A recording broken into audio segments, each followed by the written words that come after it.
And we're live. Hello, Knockout Nation. I'm your host, Noel Clubb, here on the Knockout TV show. And welcome to Spanglish Sports World Network on Zingo TV, channel 250. Please remember, download Zingo TV app from respective iOS and Android app stores, as the app is absolutely free. And while you download, please make sure to rate and leave a comment because we want to hear from you people. Yes, we do. And of course, Zingo TV is also available on Google Go, Chromecast, Amazon Fire, and Fire TV sticks. And Roku. Roku sticks are also available on all smart TVs from 2016 forward. All right, so welcome to Knockout TV show, and I'm your host, Noel Clubb.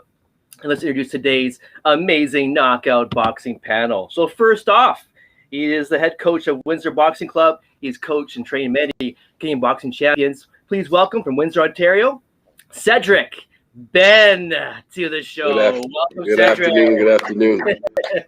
From Windsor, but from Montreal, so go Canadians. Oh, right on. It's all good. We still forgive you. So how you been keeping, Cedric? What's new? Good. Just trying to stay busy, just trying to stay sane, trying to stay COVID free. Yeah, I hear you. Waiting for that opening date. Exactly. Hopefully sooner than later. Exactly. I think we will wait too long. All right, but moving on, this amazing panel. He's a 10-time Canadian light flyweight boxing champion and a 2-time Olympian. He's the owner of Hollywood Lane Sportswear in Schreiber, Ontario. Please welcome Dominic, the Dominator, Flane, to the show. Welcome, Dominic. Hey guys, how is everybody doing? Dominator. I mean, there's only one guy, and Mike knows who that is, that usually calls me Dominator. That's Marty Calder from the wrestler. He's the only guy that gets away with that. But we'll let you and Joe Tilley get away with it for one day. Well, the name suits you, man. So I had to lay it off. Thanks. But how you been keeping? What's new with you? No, not a lot. Just getting ready for the big fight tonight. A lot of people are shaking their heads at it, but I'm excited for it. My kids are excited for it, and it's a lot of fun, talking back and forth with the different guys, the old school guys, the new school guys, chirping each other, and it's going to be a lot of fun. Yeah, I agree. It'll be a lot of fun regardless of what goes on here. Totally agree.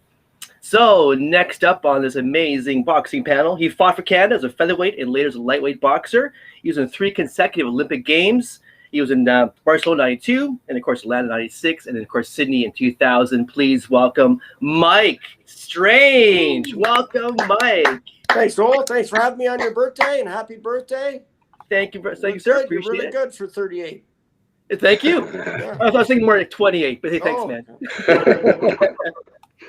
Right on. How you been keeping? What's new with you? Everything's good. Just getting out of the heat today. It's a hot one here in Niagara Falls, so nice and cool here. And like Dominic, I'm getting ready for the fight. I don't like to brag I'd like to say that I bought it, but I did. It was $49.99 American, and we get a shirt included apparently, but you got to pay for the shipping, so that'll probably end up being $100. Just the shipping cost. Yeah, you're probably right on that one. I need a shirt for my dog, so I can put the Mayweather Logan Paul shirt on.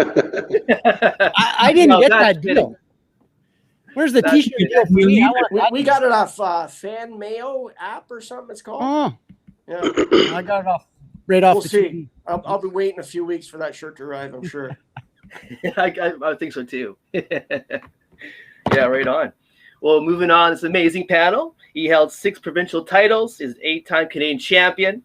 He also has bronze medals in 1986 Commonwealth Games. He reached a quarterfinalist 1986 World Championships. Please welcome Steve Beaupre to the show. Welcome, Steve. How you doing?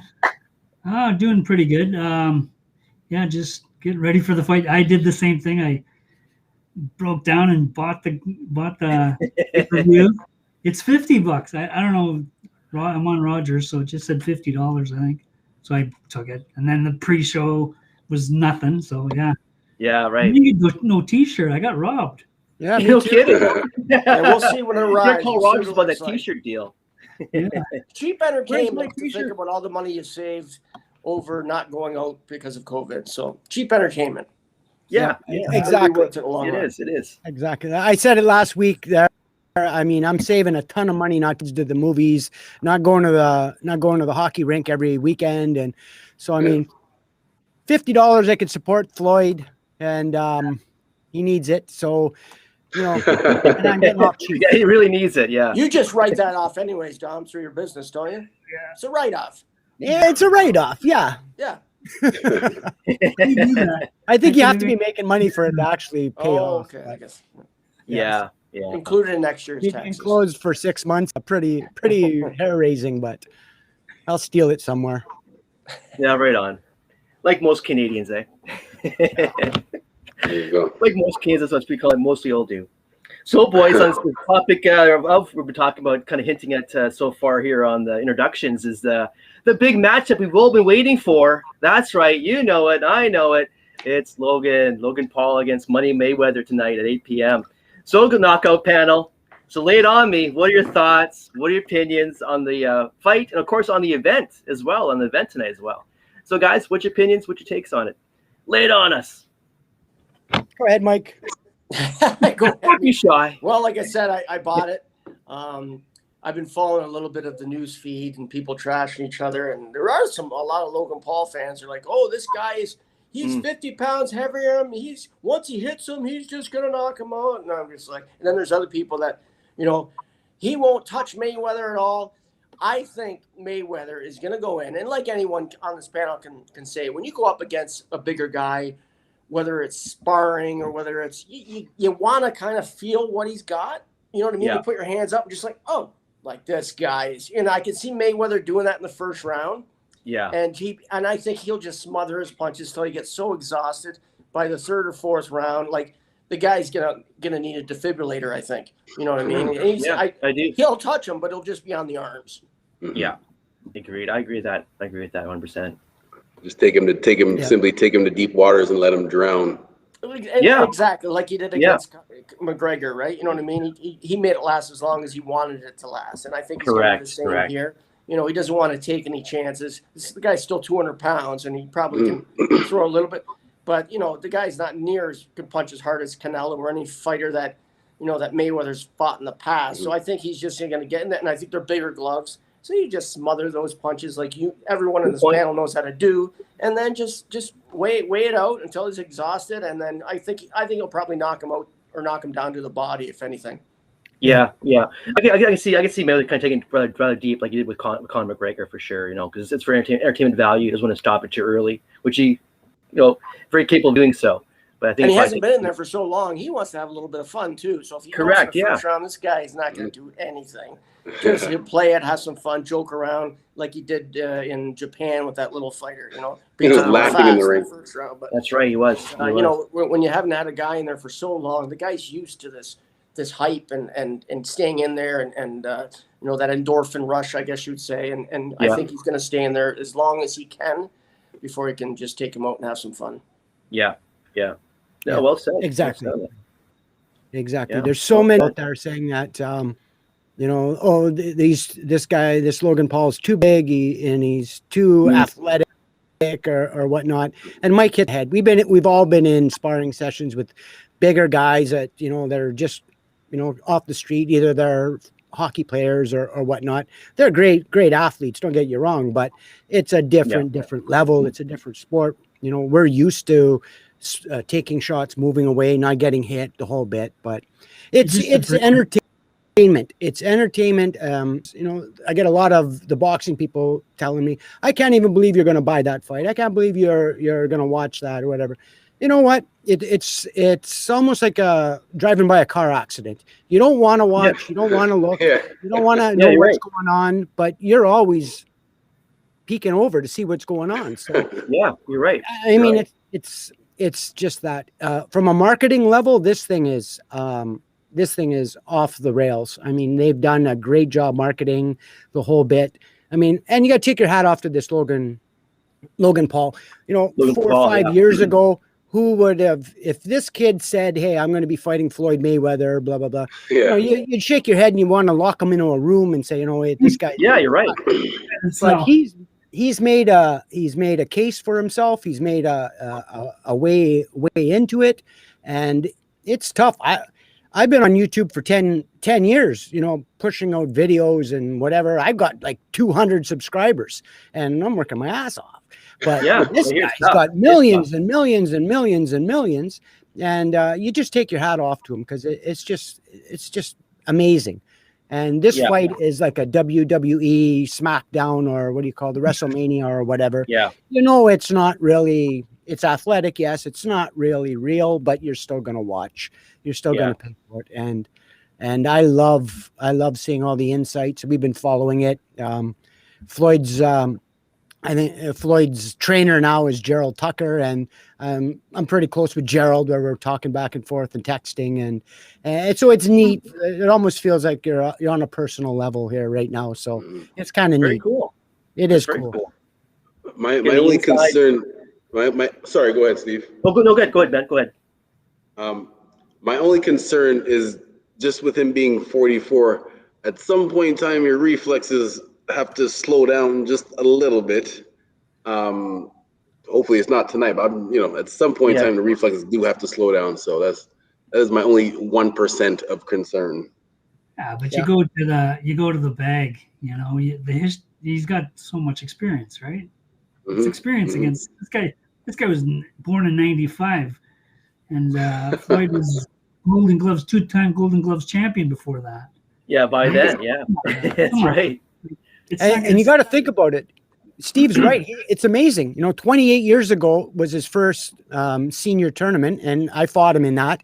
And 28 years later, he's still at the top of the game, and making news. He is. So he's a veteran. He knows what he's doing, and it's going to go the way Floyd wants it to go. And you know what? That's the why they have weight classes, so it's competitive at that weight. I would be more concerned if Floyd was 195 pounds. Then you know what? I might give the other guy a little bit of a chance. But when you got a bigger guy like that who doesn't really know how to box, it's going to be like slow motion for him watching these punches come at him. Yeah. And, there's a few examples. Michael Spence going up to fight Larry Holmes. Michael Spence had to put weights on him just to make the 201-pound weight class, and he's fighting a guy 222 pounds and just handling him no problem twice. And then you had, Roy Jones going up, fighting John Ruiz and just playing with him. And it's more dangerous fighting a guy your own weight. Manny Pacquiao moving up to fight De La Hoya and just spank De La Hoya. Didn't he? It was his speed. He couldn't even, De La Hoya couldn't even touch him. Movement. You know what I mean? So the heavier fighter, it's like me sparring Dominic. I'm not going to catch the little bugger, right? He's going to be going around the ring. You know what I mean?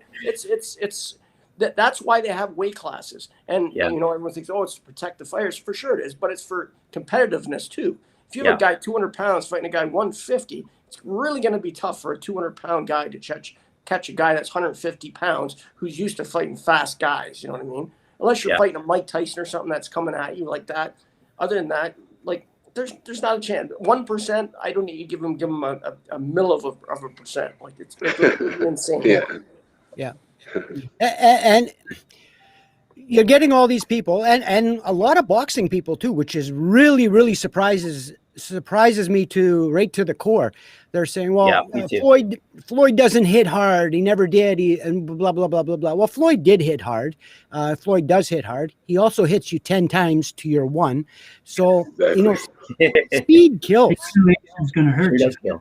Eventually, it's like that, that mosquito keeps hitting you. Eventually it hurts. And eventually it's the punches you don't see that hurt.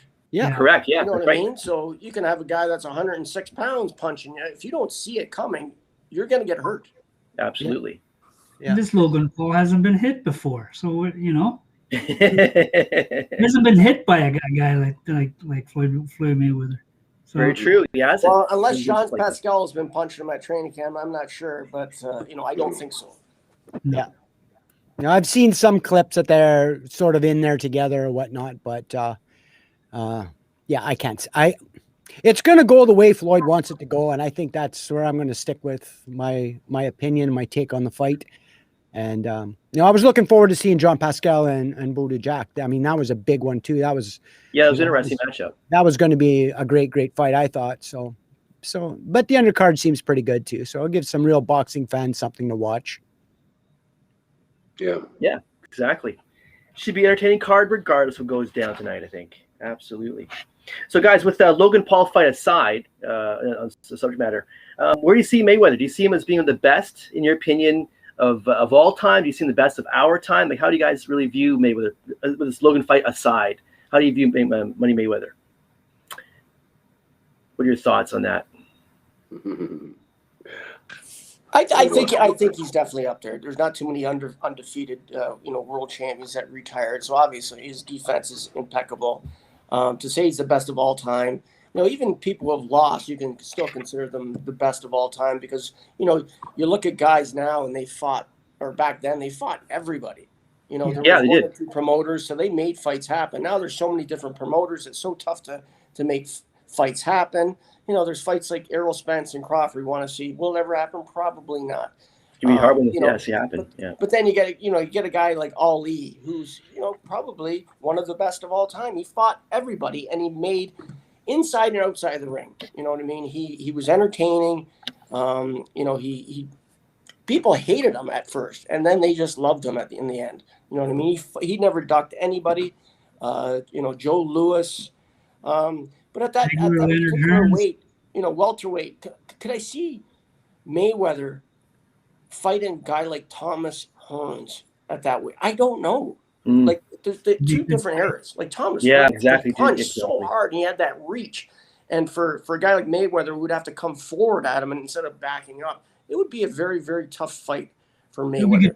But you know what? It's so you got to compare apples to apples and not apples to oranges because it's two different eras, right? In this era right now, Mayweather is pound for pound the best. Yeah, and that's what I was going to elaborate on. Was in our era, our generation, I would say he is definitely pound for pound the greatest fighter of all time that we've seen because he's had some major fights, some great fights, and perfect. Again, the Hagler, the Hearns, the Sugar Ray Leonards, that generation, it's hard to pick one there. And Ali, of course.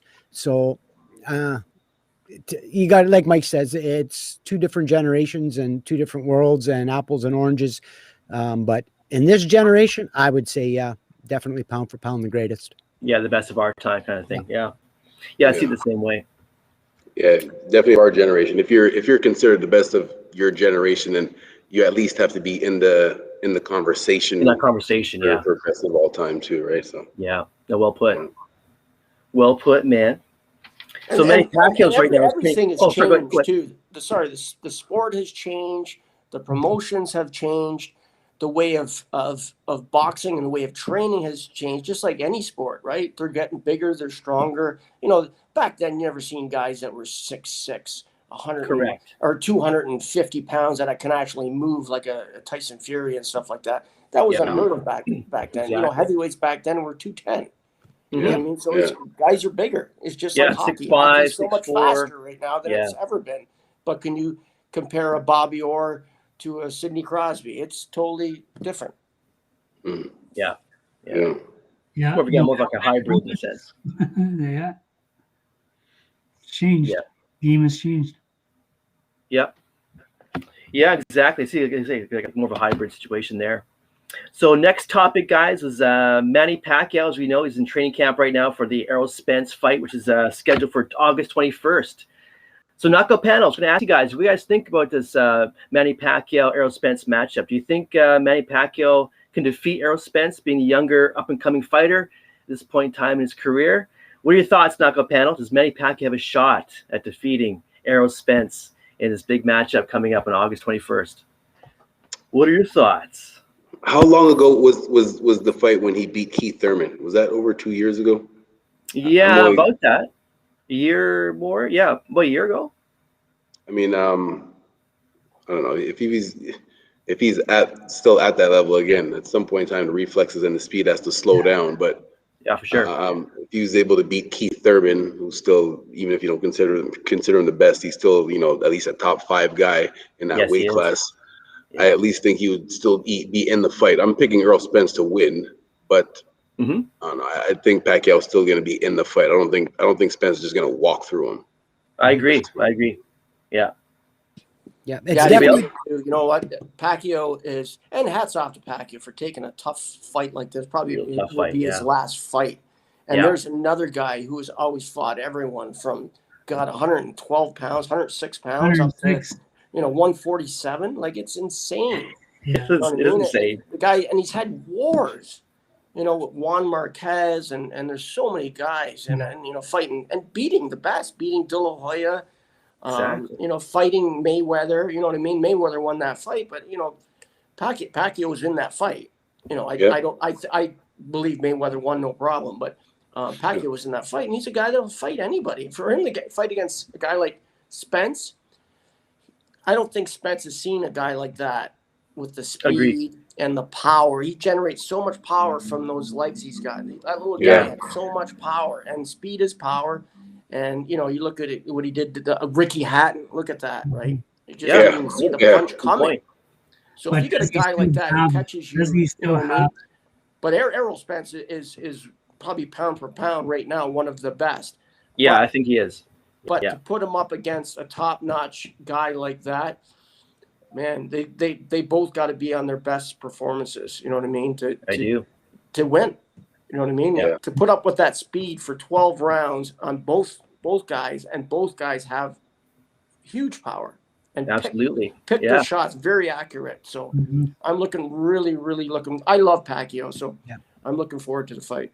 Yeah, I'm a big fan of Pacquiao too. It's quite an exciting matchup. It really is. I mean, you got a really aggressive Pacquiao, you know, against the boxer of Errol Spence. It makes for a great matchup as far as styles are concerned as well.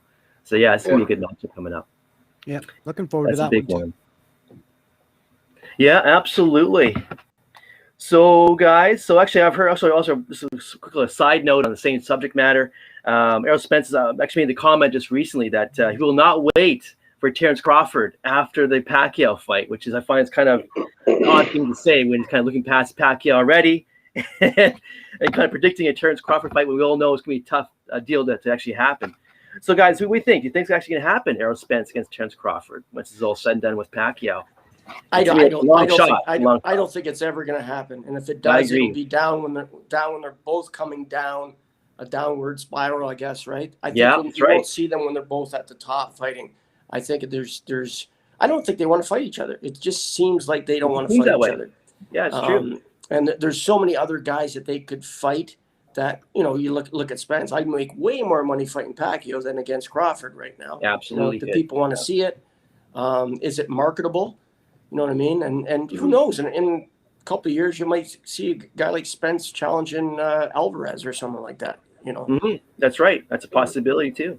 And then you'll see Alvarez going on his way down, and Spence will be on the top, right? So it'll be beneficial, and that'll be it'll be the biggest money fight of all time in a couple of years. Yeah, because Spence and Crawford will go up in weight. You can definitely see that coming down the road. Yeah. That's the difference of this generation and the old generation. The old generation, everybody fought everybody. It was you win this fight, it's a given. You're going to fight that fight. You beat Hearns, you're going to fight Leonard. You're going to take Hagler next. That was the way it was before. You're not seeing that now, and you're not going. Correct. Money plays a part. And you got to blame that there's so many promoters. That's why. Yeah. And they did it with in a lot of the cases. In a lot of the cases, I don't think it's more so of Crawford and Spence not wanting to fight each other. I think it's more so of like Top Rank and PBC not wanting to do business with each other. I agree. Yep. Yeah, I agree. Back with Don King, you're right. He was the only guy, so fights had to happen. And that's why you see in UFC, there's one promoter. It's Dana White. He's like, you're fighting him, and you're fighting him. If you don't fight him, you're out. Yeah. And they're fighting for $10,000, $20,000, some of them, right? Yeah. Millions with all these promoters. Very true. Well put, Mike. So the reason why I think it's more of a promotional thing as far as opposed to a personal thing. Yep. With Crawford and Spence. No, that's well put. Yeah, well put, Cedric. Because you're right. It's almost more on the business side of things that makes this stuff really move, rather than the fighters' opinions on things. Very true. Very, very true. So moving on here, guys. I'm gonna ask you guys. On that go ahead. Yeah. I think we're gonna see the perfect example of a guy who's promoting himself is Canelo Alvarez. He's a fighter and he's a promoter. So he's promoting. He's a marketing genius, I would think. Yeah. He's just making so much money, and he's taking on guys, and he's setting them up for the future to take over the boxing world and being a promoter. So I can see him being the next biggest promoter ever. After he's done competing. So you get a guy like Money Mayweather, right? Mayweather, he's his own promoter. And you've seen back years ago, you'd never seen boxers who were like their own promoters. So they're right now they're marketing geniuses. They're thinking on both ways. How much are going to make money off the fight? How much am I going to make money off the pay-per-view? Probably making money off the other fighter that he's fighting. So they're doing really well for themselves these days. Mm-hmm. Yep. Yeah, well put. Because I mean, yeah, as a fighter now, you're more aware of your own branding more than ever before, and you are more involved in the business side of things too. So yeah, that's a good point. It's a good point. Well, hey guys, next subject we're going to talk about hypothetically speaking, all these big exhibition fights on the top front these days. So guys, if you had the opportunity to fight somebody, to call somebody out publicly, to take on a fight, besides of course Dominic Dominator against Mayweather, who would you guys call out publicly for an exhibition match? Does anybody you guys have in your kind of mindset of who you want to go out and go after for exhibition matchup? You guys want to call out too? Is anybody? I think I would take on. I'd call it Ric Flair. Ric Flair. That's an interesting little matchup there. Like that one. He won't be able to get the figure 4 leg lock on me, and I'm sure I'll catch him before he does. And I that's a good one. Man going is woo, and then I'll come out and give him a couple slaps. Yeah. Wow. I want Justin Bieber. I really do. You want Bieber, right? Right on. I want Bieber, and I want Mike in my corner. He's going to be there, and we're going to make that happen. I mean, here's a guy who also has a huge following on every form.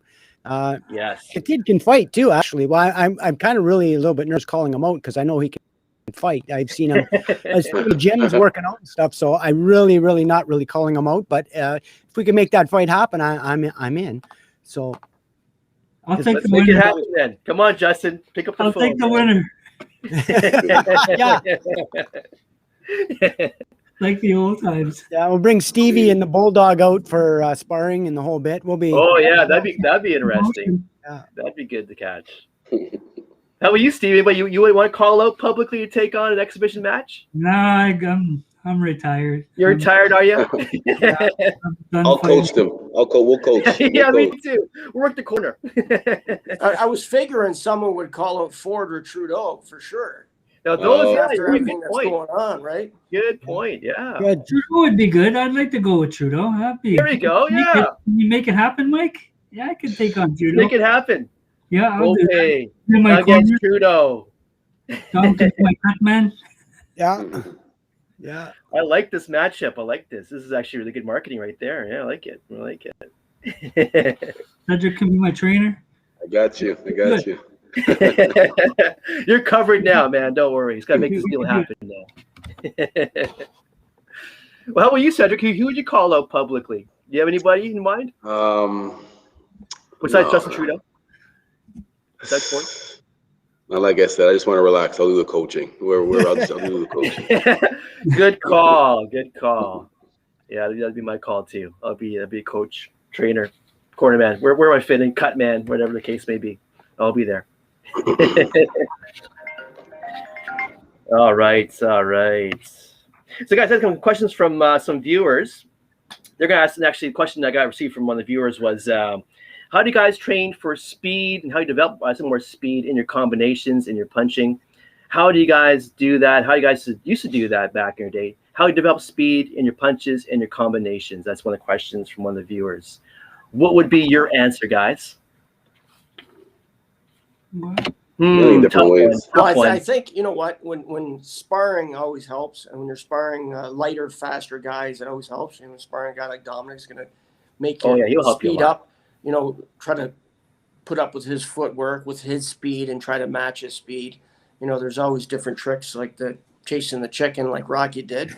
But you know, there's all. You know, we used to play ping pong at training camp in Alberta. Remember, cool. Dom? And you know, just practicing your reflex. You know, there's obviously the speed bag and the double end bag that helps that as well. But you know, I guess it depends on what type of fighter you are too, right? Yeah. But you know, I was that type of fighter that you want to be speed and defense and practice that and try to perfect it.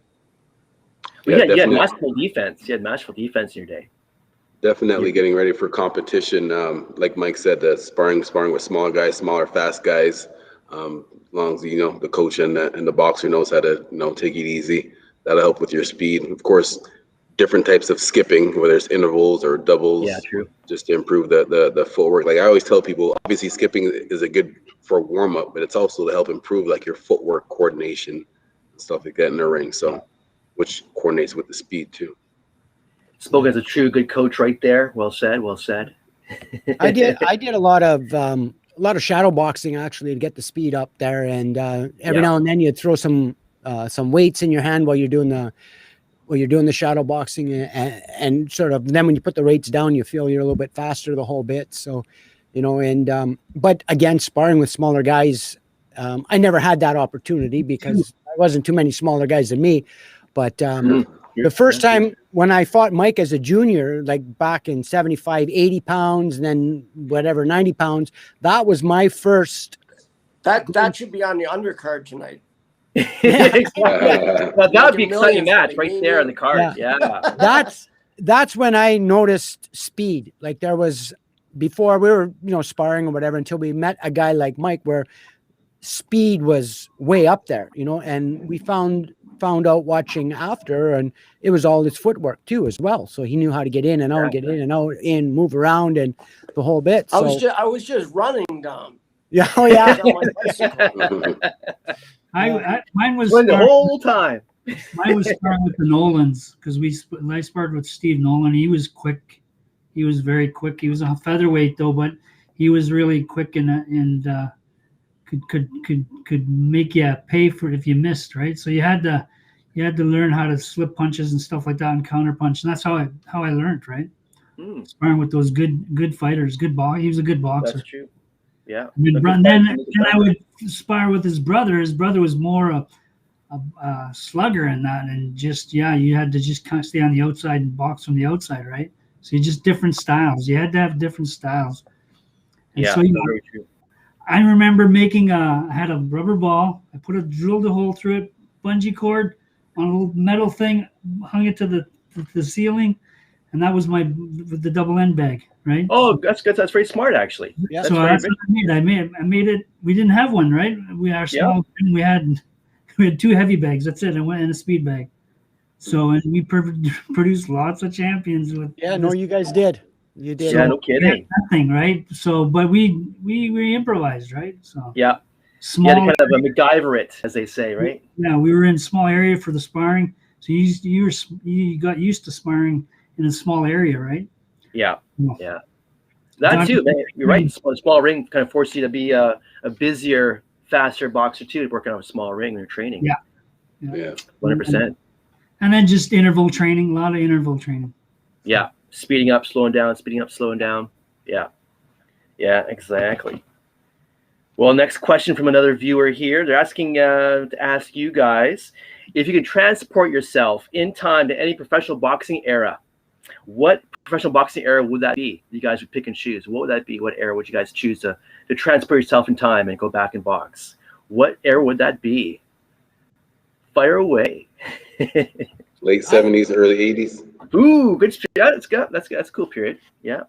No, I agree with Cedric. The Hagler, Hearns, Duran, Sugar Ray Leonard era, the whole bit. I don't want to fight any of these guys. Don't get me wrong. No. I want to be there. Watch them live. Time out. Pinter, all those guys. Back then, all these fights were just on regular TV too, correct? Yes. Back then? Yes. Yeah, they were. Yeah, they were back then. CBS Sports, ABC, ABC Sports, yeah, that's right. Play a lot of the fights back. Wide World of Sports, 70s. The whole bit. And not too much on NBC, but CBS and ABC had lots of fights on. Sure did. I think that's one of the things that kind of slightly hurt boxing when, start to get greedy and start to make people pay extra for the big fights. Yeah. In every other major sport, you just turn on the TV and their finals are on TV, Super Bowl, basketball, whatever, it's on regular TV, but we have to pay extra money just to watch the best guys fight. Yeah, you're right. That's true. That's what happened in the end.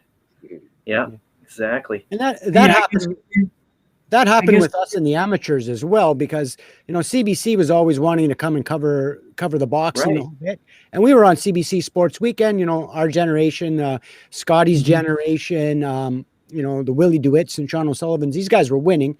And CBC wanted to come and cover those shows, and they did. Then some people got a little greedy. Well, you want to come and cover our show, it's going to cost you X amount of dollars, whatever. They're not going to pay for that either. So a lot of people, like Cedric was saying, get greedy after a while. And who loses? The sport. Yeah, and the fans. Sport loses and the fans lose. Yeah, that's well put. I'd like to. I would have liked to maybe kind of, after seeing like movies like The Raging Bull, the early '50s, the Jake LaMotta, Ray Robinson era, and it was Ray Robinson was such a great fighter, but Jake LaMotta had just an unbelievable personality, and just in that whole era how they were treated, right? There were all a lot of mobsters, I guess. That's right. Tough era in boxing. Tough era. There was a lot of people taking dives. They were doing what they were told, but it just seemed like an interesting era because everyone, looked up to those guys and just watching, the Raging Bull. It kind of just like, wow, watching those guys, Joe Pesci putting him in the sauna and just like locking him in there. And we've been there. I've been there, done that. Let me out. I can't breathe. We learned that. Yeah, really. Yeah, different times for sure. Different times. That's right. Even in Rocky Marciano, and it's different. Guy, he was world champion, heavyweight champion, 178 pounds. Yeah. Couldn't, and you saw, Larry Holmes when he was trying to fight Michael Spence to get to that 49 or 50 to whatever, to get to that record of Rocky Marciano and beat it. And Holmes like, he couldn't wear my jockstrap, which might have been true. I don't know. But for a little guy, 178 pounds to win the world heavyweight champion, he belongs in that same general, even though they're different fighters, Roy Jones and Michael Spence, you know what I mean? Yeah. So. Yeah, for sure. Yeah. Sure. Yeah, tough eras, man. Tough eras for sure. So next question here. We're going to talk about technique. She got a question from one of the viewers. Was on the uppercuts, lead uppercut, that is. They want us to describe, anyone can describe, or even just your opinion on it. How would you describe a lead uppercut? How to throw it? What would be your technique of throwing the lead uppercut? Anybody can jump on in. How would you describe it? Well, it's tough to throw a lead just with an uppercut. It's really tough unless someone is actually coming in on you, like the slip to the side. I don't think anyone comes in and leads with a right uppercut. Correct. The Cubans, they'll lead with a left uppercut a lot of the times, or the Europeans will just kind of like an up punch. I think that's mainly for counter punchers when a smaller guy is coming in and he's bringing his head down, and a guy like Sugar Ray Robinson against Jake LaMotta, he would be throwing uppercuts. So you're waiting that guy to come in. Otherwise, if you try to lead with an uppercut, you're going to get smacked. It's pretty dangerous to lead with one. 100%. So, or unless you're slipping the guy's jab and throwing a right uppercut, or on the inside, slipping a right jab and throwing the left uppercut to counter. But to lead with an uppercut is very, very dangerous. 100% it's dangerous because you're so wide open, you're so vulnerable. Yeah. 100%. Mike hit the nail right on the head. It is a very, very dangerous punch to throw if that's what you're leading with. Definitely don't recommend it. But we did do disguise every now and then a jab with like an up jab sort of idea. Yeah. But not a full-fledged coming in. I'm actually looking for the lead uppercut from Logan Paul tonight. Yeah. That's what I want to see. But you got to throw the right. There you go. Yeah. From a mile away. That might even happen. Let's go on that betting thing and see if that happens. Actually, that's a good call. You're actually right about that. Yeah. That's very feasible to happen to him. I can see him throwing a lead uppercut just randomly. I can see that. I would just hope a guy would come with a lead uppercut on me. That would just be. But if you fake and then he goes, he makes a move, then you can come up under, but you're not throwing one punch. You're throwing lots of punches. It has to be a combination. Yeah, it has to be a It combination. could be a left uppercut, like left, kind of like what Dom talked about. The right hand, the left hook back with the right hand. Yeah. 4 or 5 punches. You're not gonna, and that's what I always used to do. I wouldn't one punch at a time. It'd be like 3 or 4, 5 punches. Yeah. One of them's gonna land, right? Yeah, exactly. So you guys just throw your uppercuts. This is a little technique note.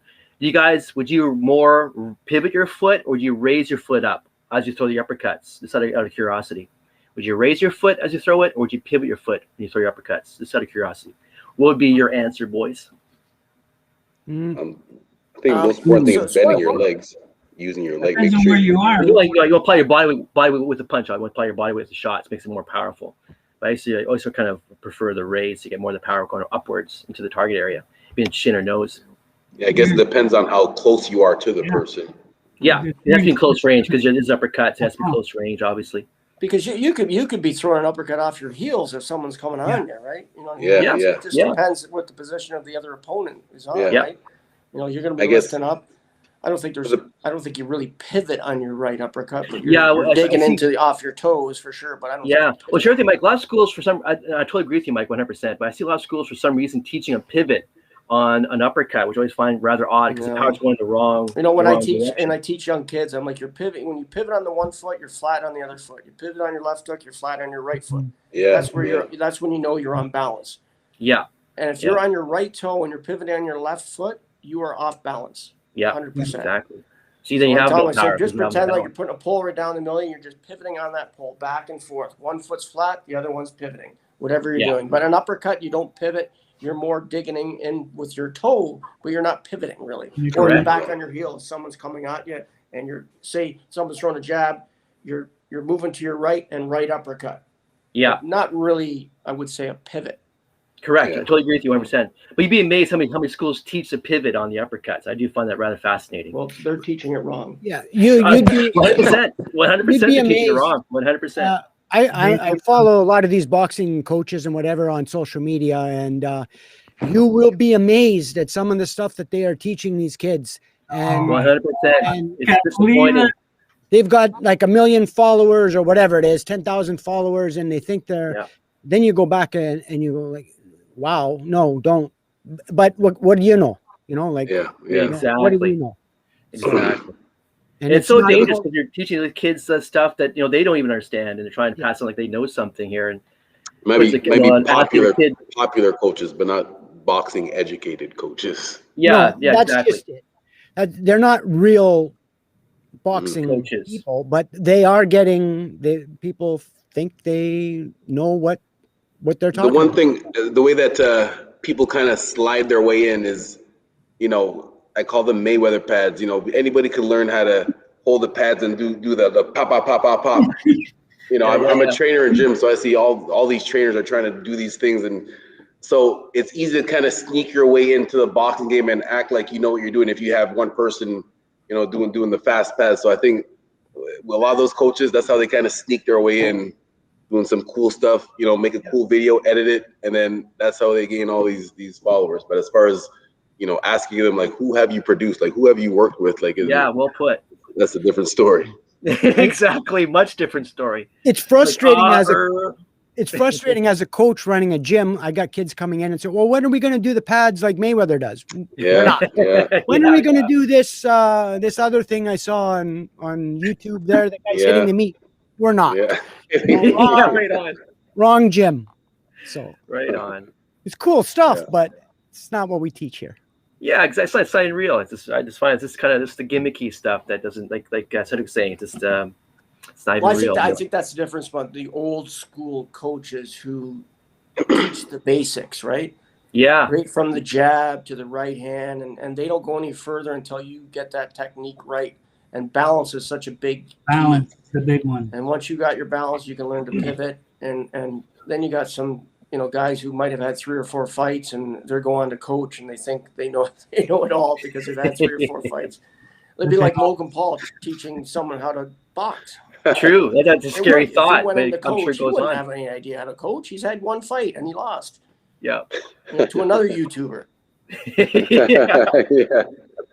Oh, so true. You get someone that's been in the game for so long and they've been taught so many coaches, like Pat Kelly and Adrian to Rescue and so many guys from the Ray McGibbon, guys who man, Ray McGibbon, this guy, and he's still alive.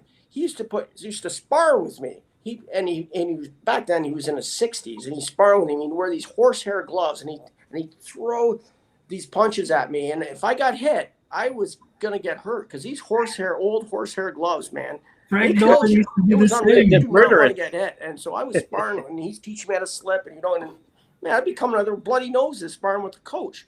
Wow. Crazy. Frank Nolan used to do But back then, those coaches got into you. They were passionate. They loved the sport, and you don't see too many of those now. Yeah, they're besides Cedric. No. Thank you. Those gloves you talk about, that's Frank Nolan Sr. would have those old horsehair gloves, and he'd put them on, and he'd spar with everybody in the gym, like 2 or 3 rounds with everybody. And the thing is, those gloves would last for 50 years too. Yeah. The other thing is, these coaches, as much as you don't realize, they were ahead of their time as well.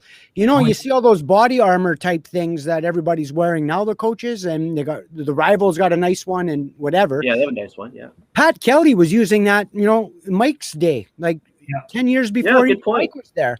And I have video of it. So you're going, these guys were ahead of their time with equipment and things along those lines. So, they were the greats. They were the greats. Arnie Beams and Adrian and Pat Kelly's and breathing and meditation. Cedric one day the same way here, but he's still fresh.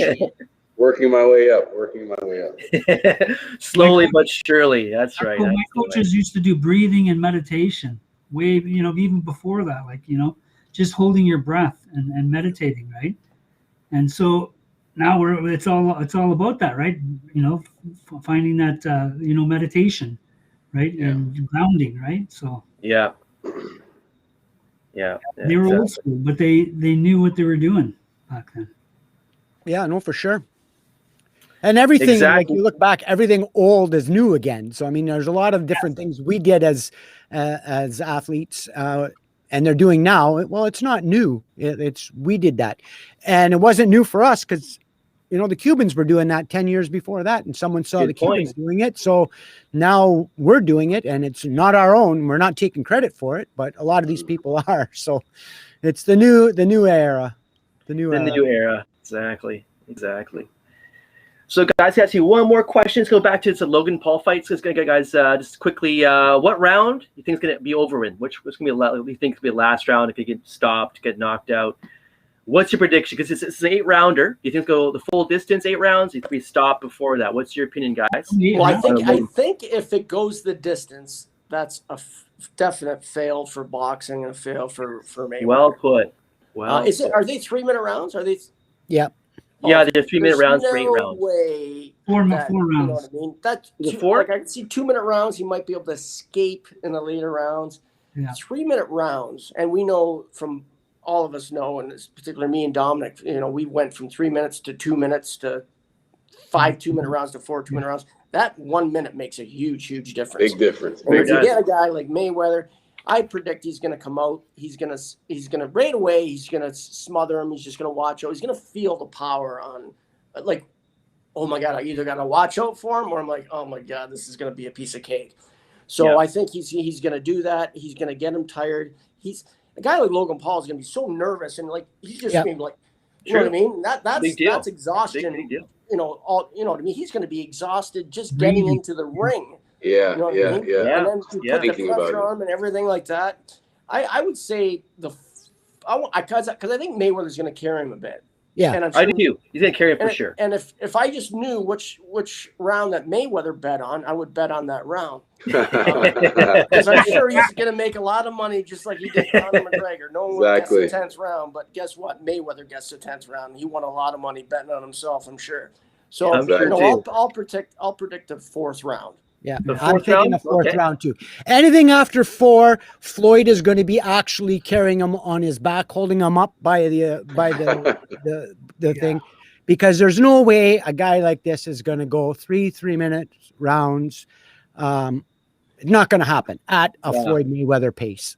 Not going to happen. So I agree. It's going to go as Floyd wants it to go. Period. Yeah, I agree. I think it's total control of this whole matchup, this whole event. I think it's all in his hands. So yeah, I totally agree. And what were you, Steve? Which round? We'll go 5th round. 5th round? That's what I was going to say. Yeah, that's what I was going to say too. I'll give him 5. Floyd will give a little entertainment for the crowd. Exactly. Yeah, you will. I actually think like he's going to come out. He's going to throw a lot of fakes, I think, and let